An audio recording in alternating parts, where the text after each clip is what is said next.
And perhaps we can go to when we first received the news. You were both in the United States. You had gone to Seattle where you were preaching, and then the news was delivered to you. Tell us in that moment what went through your heart, your mind. Literally, what were the feelings that came upon you when you were just told? Yeah, that was really crazy because I was told about under 1 hour I was supposed to be preaching in a conference. And that's when Gloria, my daughter, called and she was crying.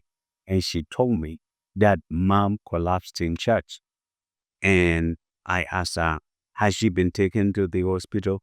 And she continued crying. So I told her, okay, let me call her number. So I called mom's number and it was picked by one of my bishop friends. And when the bishop picked, I knew it was not good. So Bishop told me that we have lost Pastor Grace. And I couldn't believe it. And for a second, I felt like life was leaving me.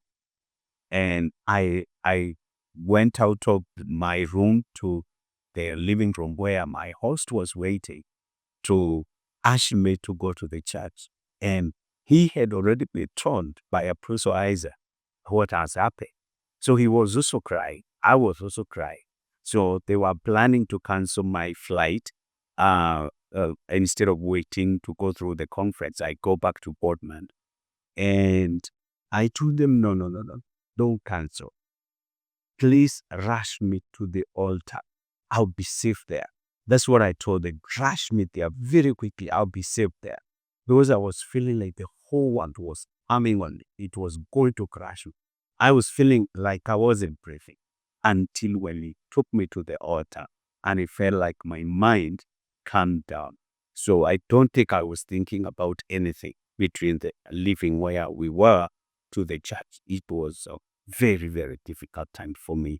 And after a few minutes, I was ushered to the pulpit. And it was crazy, preaching.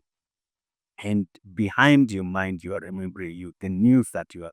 But I preached, and in between the preaching, I told them I know I had introduced myself as married in that first session, but I'm sorry to tell you, in this session, I just received news that my wife just left me, just passed on.